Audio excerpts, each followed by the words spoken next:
प्रदेश के पूर्व कारागार मंत्री राजा भैया आज से जन सेवा संकल्प यात्रा की शुरुआत कर रहे हैं अयोध्या से। हमारे साथ उत्तर प्रदेश के कारागार मंत्री जय कुमार जैकी जी मौजूद हैं। जैकी जी, किस तरह से देख रहे हैं आज से पूर्व जो कारागार मंत्री हैं वो पूरे प्रदेश में जन सेवा संकल्प यात्रा की शुरुआत करें, वो भी अयोध्या से? अब अभी मैं आपसे इस बात के लिए सुन रहा हूँ कि वो यात्रा शुरू कर रहे हैं।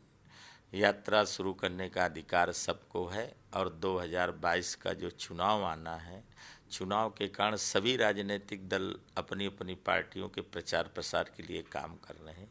लेकिन मेरा अपना मानना है कि उत्तर प्रदेश की जनता ये मन में बना चुकी है कि मुझे सरकार को रिपीट करना है। दोबारा भारतीय जनता पार्टी और अपना दल का ये गठबंधन की सरकार आएगी, इसमें कहीं कोई दो राय नहीं है। और पिछली बार से अधिक सीटें आने की संभावना है। कितनी सीटें आएगी? अब मैं सीटों के बारे में तो नहीं कह सकता हूं, लेकिन जैसा मेरे प्रदेश में घूमने से, जैसे जन आशीर्वाद यात्रा जो हमारे केंद्र के मंत्री बने, इन यात्राओं में जिस तरीके से जनता उमड़ी और लोग आए, बहन अनुप्रिया पटेल का स्वागत में जो एयरपोर्ट में आपने देखा होगा कि फ्लाइट मौसम खराब होने के कारण वापस हो गई थी, तो यहाँ तक हालात थे कि एयरपोर्ट प्रशासन को जनता को संभालना मुश्किल था और बहुत अस्त व्यस्त है। और उस दिन लखनऊ की ये स्थिति रही कि बहुत ट्रैफिक में दिक्कत आई, इतना आए होंगे लोग। अयोध्या पर मंत्री जी इस बार अगर देखें तो कहीं ना कहीं केंद्र बिंदु बन चुका है। इस बार के विधानसभा चुनाव में तमाम राजनीतिक दल हों, राजनेता हों, अयोध्या से ही शुरुआत कर रहे हैं। तो आपको लगता है कि इस 22 के विधानसभा चुनाव में केंद्र बिंदु बना रहेगा अयोध्या, अयोध्या और राम के नाम पर ही चुनाव सब लोग लड़ेंगे? देखिए, बहुत अरसे के बाद एक निर्णय हुआ, राम मंदिर बन रहा है और प्रदेश में कोई भी राजनीतिक दल हो, कोई राम को इग्नोर करके काम नहीं करता है। वो भगवान पर कोई थोड़ी बंटवारा है। किसी भी दल में कोई काम करते हो, सब लोग भगवान को तो मानते हैं। इस नाते लोगों को अपनी इच्छा है, श्रद्धा है, कोई भगवान तो मना नहीं करते कि ये आए ये ना आए। पहले यात्राएं कहीं और से शुरू होती थी, लखनऊ से शुरू होती थी, तमाम अपने जिलों जनपद से करते थे, पर अब अयोध्या, सब लोग अयोध्या पहुंच रहे हैं, वहीं से शुरुआत कर रहे हैं। अब देखिए, वहाँ मंदिर की शुरुआत हो रही है और लोग अपना है, जिन्हें निकालना है, अब उनके बारे में तो मैं नहीं कह सकता हूँ कि वो क्यों अयोध्या से निकाल रहे हैं। लेकिन अयोध्या में राम मंदिर बन रहा है, हो सकता है इसके कारण निकाल रहे हों, लोगों को लगता हो लाभ। तो देखिए, भारतीय जनता पार्टी और अपना दल के गठबंधन को प्रदेश की जनता दे चुकी है। लाभ हानि नहीं है, ना कोई सरकार में कोई है। सरकार पुनः वापस आएगी, सरकार आने में कोई दिक्कत नहीं है, चुनाव में कोई दिक्कत नहीं है।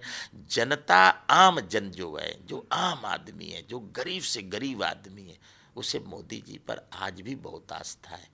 और हमारे नेता बहन अनुप्रिया पटेल जिस तरीके से हम लोग ग्राउंड लेवल में काम करते हैं, जो आज दलित, पिछड़ा, कमेरा समाज के लोग हैं, तो उससे सरकार में कोई दिक्कत परेशानी नहीं है। कोई कितनी भी यात्रा विरोधी निकाले, कितना भी काम करे, ये संविधान कोई बचाने की बात करता है, कोई अनर करते हैं। आप भी बताइए, एटा इटावा मैनपुरी में जब सपा की सरकार होती है, उनके लोग किस तरीके से संविधान से खिलवाड़ करते हैं। उनके कार्यकर्ता थाना पुलिस चलाते हैं, तो उनसे क्या उम्मीद करेगी जनता? वो देख चुकी है जनता।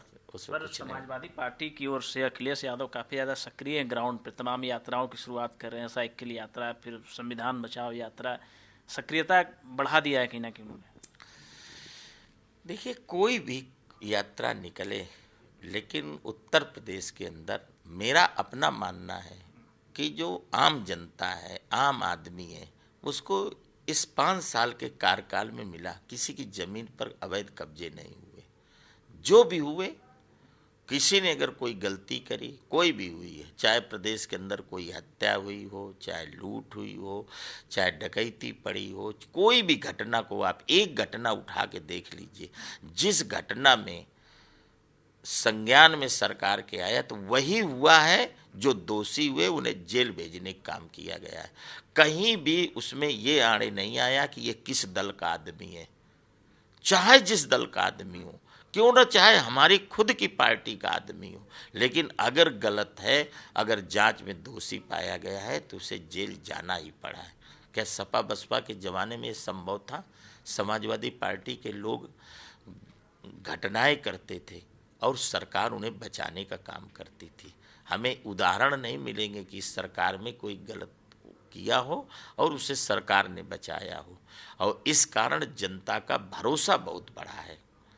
विकास कार्य जो हुए हैं उसके साथ साथ विश्वास भी बहुत बड़ा है कि हम सुरक्षित रहेंगे प्रदेश में। चलिए, बहुत बहुत शुक्रिया। तो साफ तौर पे कहना है कि यात्राएं निकालने का अधिकार सभी के पास है, पर विश्वास भारतीय जनता पार्टी ने जनता के जीता और फिर से प्रचंड बहुमत के साथ भाजपा उत्तर प्रदेश में सरकार बनाने जा रही है।